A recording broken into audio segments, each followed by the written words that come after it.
अमरावतीचे तहसीलदार विजय लोखंडे यांना एका प्रकरणात बुधवारी निलंबित करण्यात आलं होतं। शुक्रवारी त्यांच्या निलंबनाला स्थगिती देण्यात आली आहे।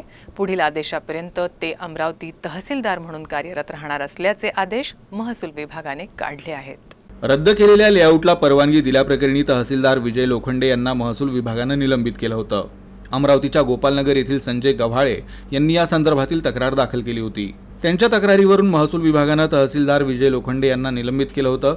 जिल्हाधिकारी सौरभ कटियार यांनी देखील लोखंडे यांच्या निलंबनाच्या वृत्ताला दुजोरा दिला होता। दरम्यान शुक्रवारी पुन्हा चक्रे फिरली। सायंकाळ होता होता विजय लोखंडे यांच्या निलंबनाला स्थगिती देण्यात आली। स्थगितीचा जो आदेश काढण्यात आला त्यात अमरावती विभागीय आयुक्तांचा अभिप्राय प्राप्त झाला असून त्यावर शासन स्तरावर अंतिम निर्णय होईपर्यंत त्या निर्णयाच्या अधीन राहून निलंबन आदेशाला स्थगिती देण्यात आल्याचं नमूद करण्यात आलंय। आता पुढील आदेशापर्यंत ते तहसीलदार म्हणून कार्यरत राहणार आहेत।